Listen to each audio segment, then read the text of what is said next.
Joe Rogan is an institution, an icon, the undisputed king of podcasting. His podcast has the distinction of being the only venue in existence for truly heterodox ideas that borders on being quote-unquote mainstream. That is to say that the sheer size of Rogan's following allows his podcast to rival and often even eclipse the viewership of massive legacy media outlets like CNN and Fox News. His status as the top dog of new media is solidified each time he acquires for his show a guest of unusually high social status to be appearing on a podcast, often one that has been elusive to other more established media entities hoping to interview them. All of this is to say that Rogan is truly unmatched in his field and is a uniquely powerful and influential figure, not just in the world of podcasting, but in the world, period. This level of influence, along with Rogan's willingness to have uncontroversial guests who are ignored or even actively smeared by his legacy media counterparts, has led to Rogan often being looked at by heterodox thinkers like myself as a sort of great hope or savior-like figure. Someone who can expose the masses to vital but often heavily censored thinkers and their ideas. Ideas which could serve as an antidote to the constant stream of poisonous propaganda broadcasted by the likes of CNN, MSNBC, the New York Times, and other so-called news outlets, which are ripe for dethroning in the age of an emerging world of refreshingly decentralized, democratized new media sources, of which Rogan is clearly at the forefront. In recent months, this fragile hope for Rogan to use his uniquely powerful platform to save us from our malevolent media overlords has, for many, been extinguished.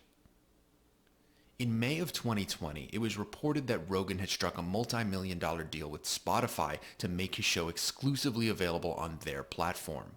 This made many fans of Rogan and his podcast nervous, even angry, as they felt the deal might represent Joe having sold out, and that Spotify might now use the deal to alter the independent, uncensored nature of the podcast, which had become its defining trait and the main reason why so many listened to it in the first place.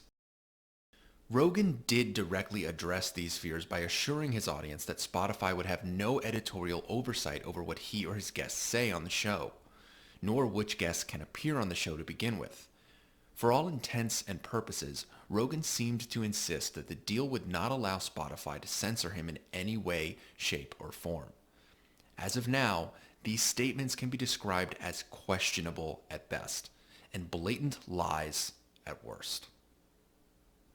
The fact of the matter is that Spotify has deleted 42 episodes of Rogan's podcast from their platform, all featuring controversial figures as guests, mostly those associated with the far right, such as Milo Yiannopoulos, Gavin McInnes, Alex Jones, and others. Rogan's response to this criticism has been to recently admit that he simply allowed Spotify to remove the episodes in question, saying that he, quote, doesn't care if they remove episodes they don't want on their platform. This seems to be directly at odds with Rogan's announcement of the deal, wherein he insisted that Spotify would not be able to censor him.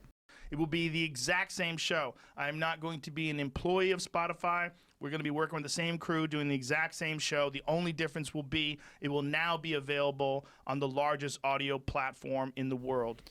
Rogan's admission that he allowed certain episodes to be removed as part of his Spotify deal also calls into question explanations he provided when several episodes of the podcast either didn't make the initial migration to Spotify or were mysteriously removed after initially being uploaded. When these initial acts of alleged censorship began to attract criticism from his fans, Rogan and Spotify both insisted that the omissions and removals were due to technical glitches, or that Rogan was keeping his favorite episodes exclusively on YouTube until a later date. These explanations always made no sense for a variety of reasons, but seem even stranger now after Rogan has straight up admitted that he just let Spotify censor the podcast as part of the initial deal. How Rogan thought his recent admission did not directly contradict his earlier statements and the promise he made to his audience, I simply cannot comprehend. I'm left thinking that he simply caved to pressure from Spotify to censor himself, either not realizing or just, as he said himself, not caring about the impact this might have in the raging battle over free speech and online censorship. To me, this is inexcusable, as Rogan is far too powerful and influential for me to accept the notion implied by his flippant admission that he doesn't need to take any responsibility for the impact his show has on both the podcasting industry and the world.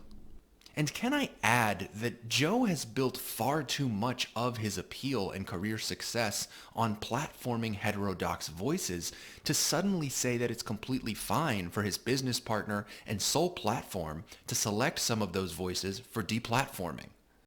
Rogan's strangely uncaring attitude towards this massive act of censorship on his show, which was previously the undisputed king of free and open discussion online, leaves me and millions of other fans feeling one thing: disappointment. Our hopes that the Joe Rogan podcast might be the one place where heterodox ideas could break through to the mainstream and turn the tide of our culture's decline into rampant censorship and intolerance are dashed. This is a truly devastating blow for free speech and open discourse, and it's incumbent on Rogan's listeners, including myself, to hold him accountable for caving to his corporate overlords. Joe has a responsibility not only to his fans, but to the podcasting industry and movement which he helped build to answer for his contradictory statements.